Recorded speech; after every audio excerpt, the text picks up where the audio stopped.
Pastor Mark Biltz here from El Shaddai Ministries. Thank you again so much for watching, and make sure to subscribe and share. Also, please like this video, and we would love to hear your comments. Thanks again for watching. Bye-bye. In verse 11 through 14, he says, brothers and sisters, I want you to know that the good news message proclaimed by me, or my gospel, doesn't originate with a human being. After all, I did not receive it from a human being. How many of you know no one witnessed to Paul? No one gave him the 4 steps of the gospel. Okay? No, that's not what happened. Look at what it says. After all, I did not receive it from a human being, nor was I taught it.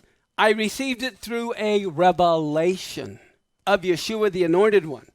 For you have heard about my former conduct in my people's religion, how I used to persecute the congregation of God beyond measure and tried to even ruin it.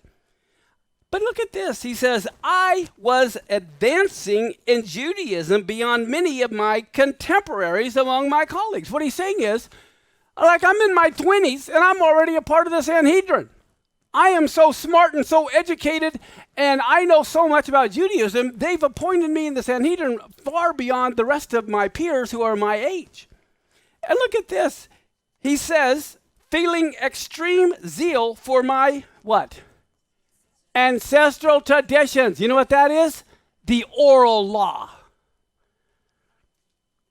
The ancestral traditions refers to the oral law, the Mishnah, the Talmud, all of those things.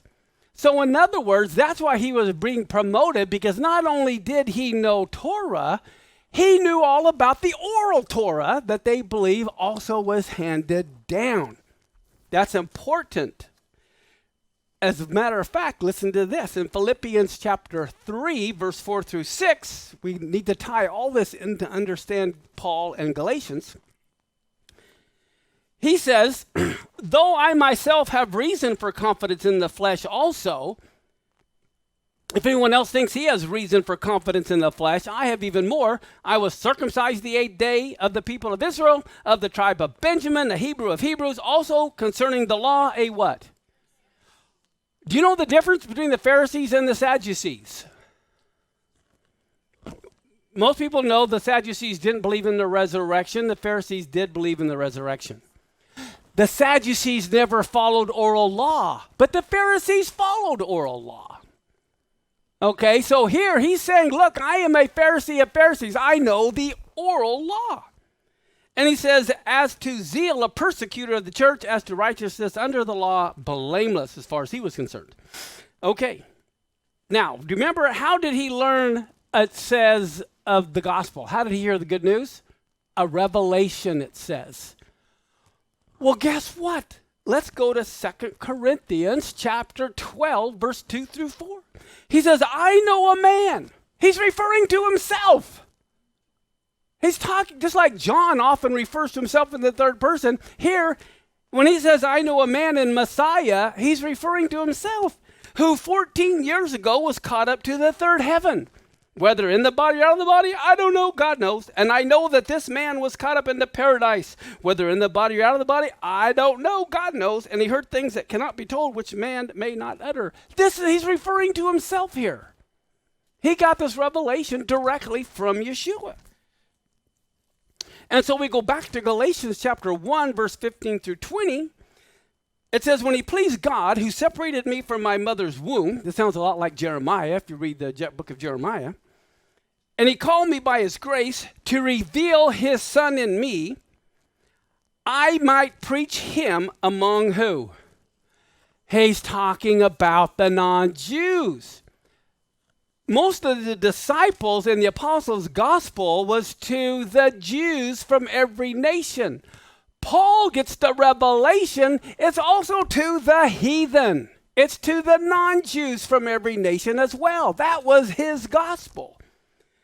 And there's more to it I'll go into. Look at this. It says, immediately I did not confer with flesh and blood, neither did I go up to Jerusalem to those who were apostles before me, but I went where? Into Arabia. And then I return again to Damascus. And then after how many years? He was 3 years.